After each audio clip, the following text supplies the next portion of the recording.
Hi, ಎಲ್ರಿಗೂ ನಮಸ್ತೆ. ಇವತ್ತು ರೆಸ್ಟೋರೆಂಟ್ ಸ್ಟೈಲಲ್ಲಿ ಪನ್ನೀರ್ ಟಿಕ್ಕಾ ಅಥವಾ ಪನ್ನೀರ್ ಬಾರ್ಬಿಕ್ಯೂನ ಮನೇಲಿ ಯಾವ ರೀತಿ ಮಾಡ್ಬೋದು ಅಂತ ನೋಡೋಣ. ಈಗ ಕಾರ್ತಿಕ್ ಮಾಸ ಆಗಿರೋದ್ರಿಂದ ತುಂಬಾ ಜನ ನಾನ್ ವೆಜ್ ತಿನ್ನೋದಿಲ್ಲ. ಸೊ ಈ ರೀತಿ ಮಾಡ್ಕೊಳ್ಳೋದ್ರಿಂದ ಮಕ್ಳಿಗೂ ಇಷ್ಟ ಆಗುತ್ತೆ, ಹಾಗೆ ನೀವು ಟ್ರೈ ಮಾಡಿ ನೋಡಿ, ನಿಮ್ಗೂ ಇಷ್ಟ ಆಗುತ್ತೆ. ಇಂಗ್ರೀಡಿಯೆಂಟ್ಸ್ ಏನೇನು ಬೇಕು ಅಂತ ಹೇಳ್ತೀನಿ, ಲಿಸ್ಟ್ ಔಟ್ ಮಾಡ್ಕೊಳ್ಳಿ. ಅರ್ಧ ಟೇಬಲ್ ಸ್ಪೂನ್ ಅಷ್ಟು ನಿಮಗೆ ಅರಿಶಿಣದ ಪೌಡ್ರು. ಕಲರ್ ನಾನು ಯಾವತ್ತೂ ಸಜೆಸ್ಟ್ ಮಾಡಲ್ಲ, ಅದು ನಿಮ್ಮ ಚಾಯ್ಸು.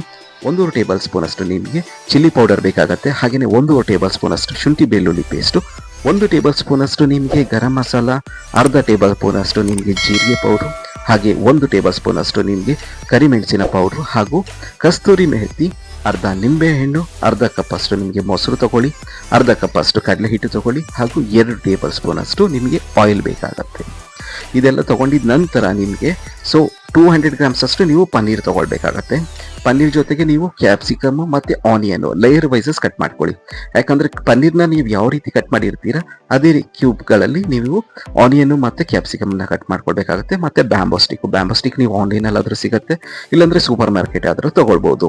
ಮೊದಲು ಬೌಲ್ ತೊಗೊಂಡು ಅದರಲ್ಲಿ ಅರ್ಧ ಕಪ್ ಅಷ್ಟು ಮೊಸರು, ಶುಂಠಿ ಬೆಳ್ಳುಳ್ಳಿ ಪೇಸ್ಟು ಮತ್ತು ನಾವು ಹೇಳಿರೋ ಇಂಗ್ರೀಡಿಯೆಂಟ್ಸ್ನ ಹಾಕೊಳ್ಳಿ.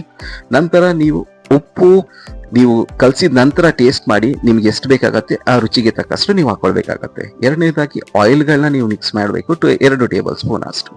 ಮತ್ತೆ ಅರ್ಧ ಟೇಬಲ್ ಸ್ಪೂನ್ ಅಷ್ಟು ನೀವು ಏನೊಂದು ನಿಂಬೆನ ಕೊಟ್ಟಿದ್ವಿ ಆ ನಿಂಬೆನ ಇದರಲ್ಲಿ ಮಿಕ್ಸ್ ಮಾಡಬೇಕಾಗತ್ತೆ. ಕೊನೆಯದಾಗಿ ಕಡಲೆ ಹಿಟ್ಟು, ಅರ್ಧ ಕಪ್ ಅಷ್ಟು ಏನೊಂದು ಕಡಲೆ ಹಿಟ್ಟು ಹೇಳಿದ್ವಿ ಆ ಕಡಲೆ ಹಿಟ್ಟನ್ನು ಇದರಲ್ಲಿ ಹಾಕಿ ಚೆನ್ನಾಗಿ ಮಿಕ್ಸ್ ಮಾಡ್ಕೊಳ್ಬೇಕು. ಇದು ಯಾವ ರೀತಿ ಅಂದರೆ, ಈಗ ನಾವು ಕಲರ್ ಹಾಕಿರೋದ್ರಿಂದ ನಿಮಗೆ ತುಂಬಾ ರೆಡ್ ಆಗಿ ಕಾಣುತ್ತೆ, ಕಲರ್ ಹಾಕಿಲ್ಲ ಅಂದ್ರೂ ತುಂಬ ಚೆನ್ನಾಗಿ ಬರುತ್ತೆ ಇದರಲ್ಲಿ. ನಂತರ ಇದರಲ್ಲಿ ಏನೊಂದು 200 ಗ್ರಾಮ್ಸ್ ಅಷ್ಟು ನೀವು ಒಂದು ಪನ್ನೀರ್ ತೊಗೊಂಡಿದ್ರಿ ಅದನ್ನು, ಹಾಗೇನೆ ಕ್ಯಾಪ್ಸಿಕಮ್ ಮತ್ತು ಆನಿಯನ್ನ ಏನೊಂದು ಕ್ಯೂಬ್ ವೈಸಸ್ಸಲ್ಲಿ ನೀವು ಡಿವೈಡ್ ಮಾಡ್ಕೊಂಡಿದ್ದೀರ ಅದನ್ನು ಹಾಕಿ ಚೆನ್ನಾಗಿ ಮಿಕ್ಸ್ ಮಾಡಬೇಕು. ಇಲ್ಲಿ ಮಿಕ್ಸ್ ಮಾಡೋದು ಯಾವ ರೀತಿ ಇರುತ್ತೆ ಅಂತ ಹೇಳಿದ್ರೆ, ತುಂಬಾನೇ ತೆಳುವಾಗಿರಬಾರ್ದು, ತುಂಬಾ ಗಟ್ಟಿಯಾಗಿರಬಾರ್ದು. ಒಂದು ಆವ್ರೇಜ್ ಅಲ್ಲಿ ಇರಬೇಕಾಗತ್ತೆ. ಆಗೇನಾಗತ್ತೆ ಅಂದ್ರೆ ಈ ಕ್ಯಾಪ್ಸಿಕಮ್ ಮತ್ತೆ ಆನಿಯನ್, ಪನ್ನೀರು ಮೂರನ್ನು ಈಕ್ವಲ್ ಆಗಿ ಅಲ್ಲಿ ಬಾಯ್ಲ್ ಆಗುತ್ತೆ. ಯಾಕಂದ್ರೆ ಅದು ಟೇಸ್ಟ್ ನಿಮಗೆ ಬರೋದೇ ಅಲ್ಲಿ ಮೇಯ್ನ್ ಆಗಿ. ನಂತರ ಇದು ಮಿಕ್ಸ್ ಆಗಿದ ನಂತರ 15 to 20 ಮಿನಿಟ್ಸ್ವರೆಗೂ ಮ್ಯಾರಿನೇಟ್ ಮಾಡೋದಕ್ಕೆ ಬಿಡಿ. ಮ್ಯಾರಿನೇಟ್ ಆದ ನಂತರ ಒಂದು ಬ್ಯಾಂಬೋ ಸ್ಟಿಕ್ಸ್ ಏನಿರುತ್ತೆ, ನೀವು ಆನ್ಲೈನಲ್ಲಿ ನೀವು ಆರ್ಡರ್ ಮಾಡಬಹುದು, ಇಲ್ಲ ಸೂಪರ್ ಮಾರ್ಕೆಟಲ್ಲಾದರೂ ಸಿಗುತ್ತೆ. ಆ ಬ್ಯಾಂಬೋ ಸ್ಟಿಕ್ಕಲ್ಲಿ ನೀವು ಲೇಯರ್ ವೈಸಸ್ಸು, ಎಕ್ಸಾಂಪಲ್ ಈಗ ಕ್ಯಾಪ್ಸಿಕಮ್ ಹಾಕ್ತೀವಿ, ಆನಿಯನ್ ಹಾಕ್ತೀವಿ, ಪನ್ನೀರ್ ಹಾಕ್ತೀವಿ, ಅದೇ ಥರ ನೀವು ಮಾಡ್ಕೊಂಡು ಹೋದಾಗ ಇದು ನೋಡ್ಲಿಕ್ಕೂ ಚೆನ್ನಾಗಿರುತ್ತೆ, ಮಕ್ಳಿಗೂ ತುಂಬ ಇಷ್ಟ ಆಗುತ್ತೆ, ಮತ್ತು ಇದು ರೆಸ್ಟೋರೆಂಟ್ ಸ್ಟೈಲಲ್ಲಿ ನಿಮಗೆ ಕಾಣಿಸುತ್ತೆ. ಮತ್ತು ಇಲ್ಲಿ ನಾವು ಓವನ್ ಯೂಸ್ ಮಾಡೋದ್ರಿಂದ ಫಸ್ಟೇನೆ ಆಯಿಲ್ನ ಅಪ್ಲೈ ಮಾಡ್ತಾ ಇದ್ದೀವಿ. ನಿಮಗೆ 2 ಆಪ್ಷನ್ಸ್ ಇರುತ್ತೆ, ಒಂದು ಓವನ್ ಆದರೂ ಯೂಸ್ ಮಾಡ್ಬೋದು, ಇಲ್ಲ ಪ್ಯಾನ್ ಇಂದಾನು ಮಾಡ್ಬೋದು.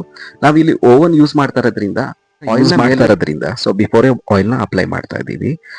ಇಲ್ಲಿ ಟೆಂಪರೇಚರ್ ಬಂದು ನಾವು ಓವನ್ ಅಲ್ಲಿ 180 ಡಿಗ್ರಿ ಸೆಲ್ಸಿಯಸ್ ಅಲ್ಲಿ 25 to 30 ಮಿನಿಟ್ಸ್ ವರೆಗೂ ಮಾಡಬೇಕಾಗತ್ತೆ. ಆವಾಗ ವೆಲ್ ಕುಕ್ ಆಗಿರುತ್ತೆ, ಟೇಸ್ಟು ಚೆನ್ನಾಗಿರುತ್ತೆ, ಚೆನ್ನಾಗಿ ಮಸಾಲ ಹಿಡಿದಿರತ್ತೆ. ಫೈನಲಿ ನಮ್ಮ ಗರಿಗರಿಯಾದ ಕ್ರಿಸ್ಪಿಯಾದ ಪನ್ನೀರ್ ಬಾರ್ಬಿಕ್ಯೂ ಅಥವಾ ಪನ್ನೀರ್ ಟಿಕ್ಕಾ ರೆಡಿಯಾಗಿದೆ. ಇದನ್ನ ಟೇಸ್ಟ್ ಮಾಡಿ ನೋಡಿ, ಮಕ್ಳಿಗೂ ಕೊಡಿ, ತುಂಬಾ ಇಷ್ಟಪಟ್ಟು ತಿಂತಾರೆ. ಈ ವಿಡಿಯೋ ನಿಮ್ಗೆ ಇಷ್ಟ ಆಗಿದ್ರೆ ಲೈಕ್ ಮಾಡಿ, ಶೇರ್ ಮಾಡಿ, ಕಮೆಂಟ್ ಮಾಡಿ. ನೀವು ಟ್ರೈ ಮಾಡಿ ನೋಡಿ ಹೇಗಿದೆ ಅಂತ ನಿಮ್ಮ ಅನಿಸಿಕೆನ ತಿಳಿಸಿ. ಬಾಯ್.